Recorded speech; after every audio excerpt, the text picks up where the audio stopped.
আসসালামু আলাইকুম। ক্যামেরার সামনে স্পষ্ট ভাষায় সাবলীলভাবে কিভাবে কথা বলবো সেই নিয়ে আজকে আমার যে সেশনটা, সেই সেশনের দ্বিতীয়তম দিন। আজকে ভিডিও নাম্বার 2। এই ভিডিওতে আমি একটা রিয়েল লাইফ একটা এক্সপিরিয়েন্স আপনাদের সাথে শেয়ার করব।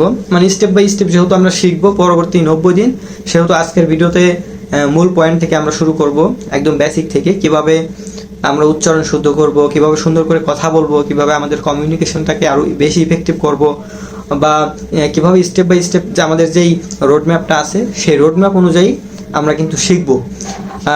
আর সেই জন্য আজকের এই 2 নম্বর ভিডিওতে আমি যে বিষয়ে আলোচনা করব সেটা একদম বেসিক থেকে হবে, একদম শুরু থেকে হবে।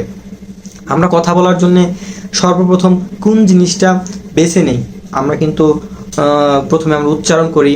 আমাদের কি কথা বলতে কি লাগে, আমাদের কিন্তু বর্ণ লাগে, যে স্বরবর্ণ ব্যঞ্জন বর্ণ যেগুলো আছে বর্ণ লাগে, এবং বর্ণ দিয়ে কিন্তু আমরা একটা শব্দ তৈরি করি, আর এই শব্দ দিয়ে কিন্তু একটা বাক্য তৈরি করি।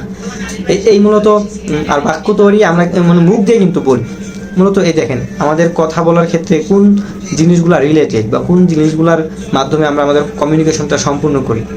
আমরা স্বরবর্ণ ব্যঞ্জন বর্ণগুলো লাগে, একটা শব্দ তৈরি কীভাবে করতে হয় সেটা লাগে, একটা বাক্য তৈরি করতে হয় সেই জিনিসটা আমাদের জানতে হয়, এবং কি আমাদের মুখ থেকে আমরা যে কথাটা বলি ফাইনালি আমরা কিন্তু সব কিছু মিলায়া আমাদের মুখ থেকে কিন্তু আউটপুটটা বের করি, মানে কথাটা বের করি।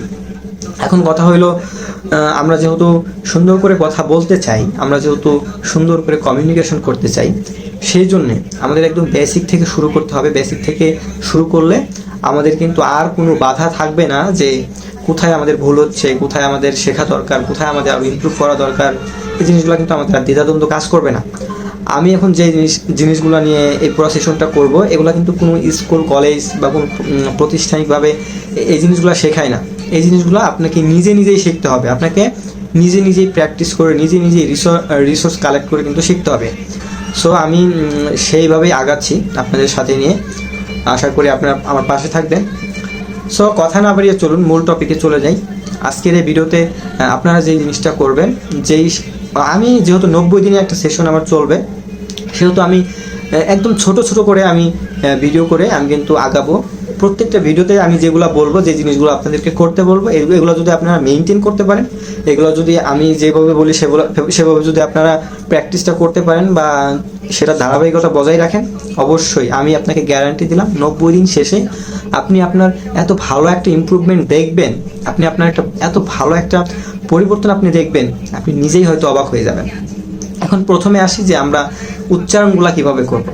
আচ্ছা, এখন আপনাকে প্রথমে তো যেই জিনিসটা করতে হবে, স্বরবর্ণ ব্যঞ্জন বর্ণকে একদম শুদ্ধ ভাষায় কিভাবে উচ্চারণ করা যায় এই জিনিসটা আপনাকে উচ্চারণ করতে হবে।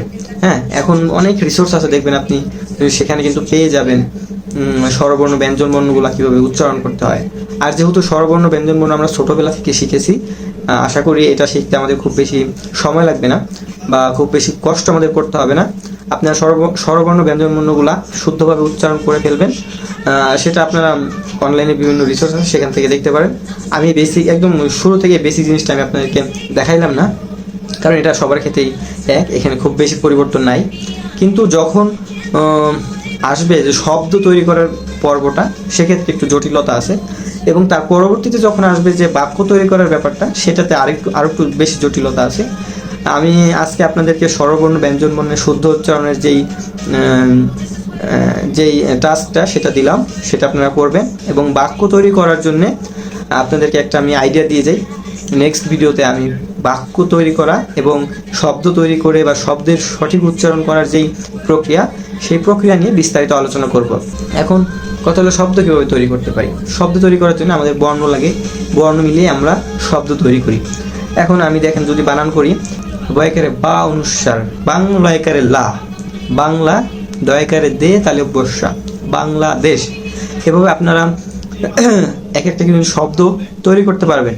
শব্দ তৈরি করে আপনারা কিন্তু শেষ পর্যন্ত একটা বিভিন্ন শব্দ এক করে তৈরি করে পাশাপাশি বসিয়ে আপনারা কিন্তু একটা অর্থপূর্ণ বাক্যতে পরিণত করতে পারবেন। এটাই কিন্তু আমাদের মূলত কথা বলার যে বেসিক জিনিসটা, সেটাই কিন্তু এইটা। কারণ বর্ণ, শব্দ, বাক্য ছাড়া কিন্তু আপনার কথা পরিপূর্ণ হবে না এবং আপনার মুখ থেকে কথা বের হবে না।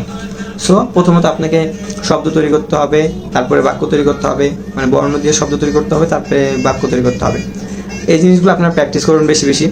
যেরকম আপনারা যখন শুদ্ধ উচ্চারণ শিখবেন আপনাদের বর্ণগুলার, তখন এভাবে বানান করে করে শিখবেন। কলম, কলম, কলম, কলম। হ্যাঁ, এভাবে আপনি ধরেন 4-5টা শব্দ বানানো শিখলেন, তারপরে একটা বাক্য তৈরি করলেন, সেভাবে পরবর্তীতে বাক্যটা প্র্যাকটিস করবেন। আমি, আমার, মনে করেন আপনার শব্দগুলো হলো আমি আমার বাংলাদেশকে অনেক ভালোবাসি। এখন আপনাদেরকে এই বাক্যটা বারবার প্র্যাকটিস করতে হবে। আমি আমার বাংলাদেশকে অনেক ভালোবাসি, আমি আমার বাংলাদেশকে অনেক ভালোবাসি, আমি আমার বাংলাদেশকে অনেক ভালোবাসি। এভাবে আপনাদের কিন্তু বাক্যগুলো বারবার প্র্যাকটিস করতে হবে। মানে আপনাদেরকে চলটা বেশি, চলের মানে অ্যাক্টিভিটিটা বাড়াইতে হবে, তাহলে কিন্তু আপনাদের মুখে ফ্লুয়েন্সি অটোমেটিক চলে আসবে। সো আজকের ভিডিও এই পর্যন্তই রাখলাম, আর বাড়াবো না আজকের ভিডিওতে। পরবর্তী ভিডিওতে আমি চেষ্টা করবো ভিডিওটা 10 মিনিটের মধ্যে রাখার, বা 10 মিনিট পর্যন্ত নেওয়ার। আজকে 7 মিনিট 8 মিনিটে আমি শেষ করে দেবো। আপনারা এই প্র্যাকটিসটা করবেন, ইনশাল্লাহ আপনারা দেখবেন যে ভালো একটা ইমপ্রুভমেন্ট আসতেছে। পরবর্তীতে ভিডিওতে থাকবে কীভাবে মুখে ফ্লুয়েন্সি বাড়াবেন, কীভাবে জিহ্বা ঠোঁটের এবং শব্দ কীভাবে শুদ্ধ করে সুন্দর করে বলবেন, এই এক্সারসাইজগুলো কীভাবে করবেন, এই জিনিসগুলো নিয়ে পরবর্তীতে ভিডিওগুলোতে আমি আলোচনা করব। তো আশা করি শেষ পর্যন্ত সাথে থাকবেন এবং সাপোর্ট করবেন। আমার ভিডিওতে যদি লাইক না করে থাকেন, একটা লাইক করে দেবেন এবং চ্যানেলটিকে সাবস্ক্রাইব করে দেবেন। আশা করি আপনাদের অনেক উপকারে আসবো এবং শেষ পর্যন্ত আপনাদেরকে নিয়ে অনেক দূর এগিয়ে যাব। তো ভালো থাকবেন সবাই। আজকের মতো এই পর্যন্তই, দেখা হচ্ছে নতুন কোনো ভিডিওতে। ধন্যবাদ, আসসালামু আলাইকুম।